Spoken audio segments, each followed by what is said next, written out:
অবশেষে শেষ হলো বাংলাদেশের ফ্রি ফায়ার ওয়ার্ল্ড সিরিজে এবারের যাত্রা এবং আজকে যাদের ম্যাচ ছিল সেটা হচ্ছে রেড ক্লিফ। দুর্দান্ত খেলেছে, একদম শেষমেশে এসেও ভালো খেলেছে, চমক দেখিয়েছে অনেকগুলো, কিন্তু ব্যাড লাক, তারা হয়তোবা সেরা 12-র মধ্যে আসতে পারেনি। এই মুহূর্তে ফুল টিমটা আমার সঙ্গে আছে, আমি একটু তাদের সঙ্গে কথা বলতে চাই। প্রথমে কথা বলবো নাবিলের সঙ্গে। নাবিল, একদম ম্যাচ শেষ হয়ে গেল, এবারের মতো মিশন শেষ। অ্যাজ এ টিম মেম্বার হিসেবে কি মনে হয় যে প্রাপ্তিটা কি টিম থেকে? টিম থেকে আমি অনেক কিছু পাইছি এখন পর্যন্ত। তো টিম আমাকে অনেক কিছু দিছে। টিম আমি একদম আন্ডারডগ থেকে একদম এই পর্যন্ত আসছি, এটা আমার জন্য একটা ড্রিম ছিল। টিম টিম একটা পরিবারের মতো, এই পরিবার থেকে আমি অনেক কিছু পাইছি, এটাই। কিন্তু আমার একটা প্রশ্ন আছে, ধরুন প্রত্যেকটা দলের তো একটা টার্গেট থাকে, সে টার্গেট নিয়েই কিন্তু আসে। অবশ্যই মুখে না বলেও কিছু না কিছু একটা টার্গেট ছিল। আজকে আমরা দেখেছি যে রেড ক্লিফ 17তম অবস্থান আছে, কিন্তু দিনটা খুবই ভালো গিয়েছে। আপনার কাছে কি মনে হয় যে আপনার যে প্রত্যাশা নিয়ে এসেছিলেন তা আসলে হয়েছে? না, আমাদের প্রত্যাশা পূরণ হয় নাই। আমরা প্রত্যাশা করছিলাম যে আমরা ফাইনাল উঠবো, মানে মোটামুটি ইয়া করে, কিন্তু আমরা প্রত্যাশাটা পূরণ করতে পারি নাই। আচ্ছা, ঠিক আছে, আমি একটু মারুফের কাছে যাই। মারুফ, আজকে একটা ম্যাচে দেখছিলাম যে বাংলাদেশ হয়তোবা প্রথমবারের মতো ইন্টারন্যাশনাল কোনো মঞ্চে বুইয়া একদম পেয়ে যাচ্ছিল, একটু জন্য হাতছাড়া হয়ে গেছে। কি মনে হচ্ছিল যখন হাতছাড়া হলো, আর কেন হলো না, সবকিছু মিলে আপনার এবারের টোটাল এক্সপিরিয়েন্সটা?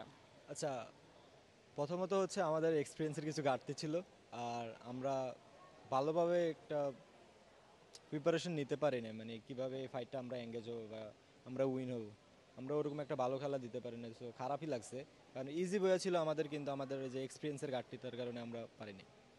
এই আচ্ছা, আমি এবার লিখনের কাছে চলে যাই। লিখন, যখন আসলে মানে হাতের মুঠো থেকে ম্যাচটা চলে গেল আর কি, ওই মোমেন্টের আসলে একটু অভিজ্ঞতাটা জানতে চাই, কারণ আমি দেখছিলাম কমেন্ট বক্স পড়ছিলাম, সবাই শুধু ইস ইস করছিল যে একটুর জন্য হলো না।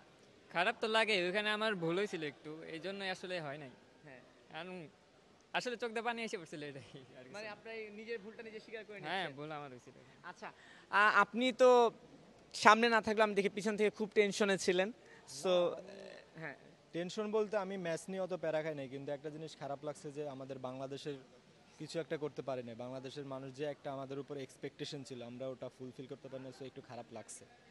আসলে আমরা ম্যাচে নামার টাইমে কিন্তু আমরা প্যারা খাই না, আমরা ফুল কনফিডেন্স নিয়ে খেলি, কিন্তু ওই যে আমাদের এক্সপিরিয়েন্সের ঘাটতি, এই জন্য ভালো একটা পারফরমেন্স দিতে পারি না। এখন আমি বলতে চাই যে যেভাবে হোক এবারের মতো ফ্রি ফায়ার ওয়ার্ল্ড কাপের মিশন তো শেষ হয়ে গেল।